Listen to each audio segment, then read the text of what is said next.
Assessore, siamo sullo Zoncolan per l'inaugurazione di questa seggiovia Monte Zoncolan, città di tappa, dedicata al Giro d'Italia. Un ottimo investimento per la regione. Sì, siamo sullo Zoncolan in una bellissima giornata di sole che rafforza e valorizza questo spettacolo più unico che raro. Insomma, sì, oggi abbiamo inaugurato questa importante seggiovia, la prima seggiovia a 6 posti in Friuli Venezia Giulia, un investimento importante di oltre 5,5 milioni di euro. Io dico i primi soldi investiti per questo importante polo. Abbiamo messo a disposizione oltre 10 milioni e mezzo di euro per lo Zoncolan. Zoncolan è una delle punte di diamante del dei poli sciistici del Friuli Venezia Giulia, è stato caratterizzato da dei numeri molto importanti sia nella fase già quest'estate, numeri incredibili.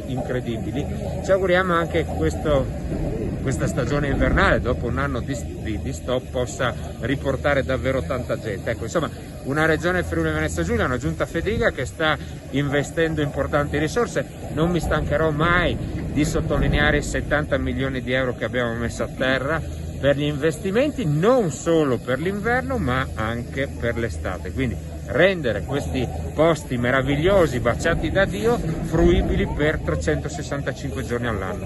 Ecco, Assessore, adesso servono anche gli investimenti dei privati per rendere ancora più accogliente la nostra montagna. E dice bene lei, oltre alle strutture e agli impianti da sci servono anche le strutture ricettive. Noi come Regione Friuli Venezia Giulia apriremo adesso un bando di oltre 14 milioni di euro con il Fondo Turismo al fine di stimolare appunto gli investitori, e devo dirvi che ci sono già diverse importanti soluzioni che ci sono state proposte, che vengano a creare quei posti letto di qualità che tanto vengono richiesti dai turisti che vengono a visitare la nostra regione. Quindi sarà un restyling, io dico a 360 gradi, per tutti i nostri poli montani. Grazie. Grazie a voi.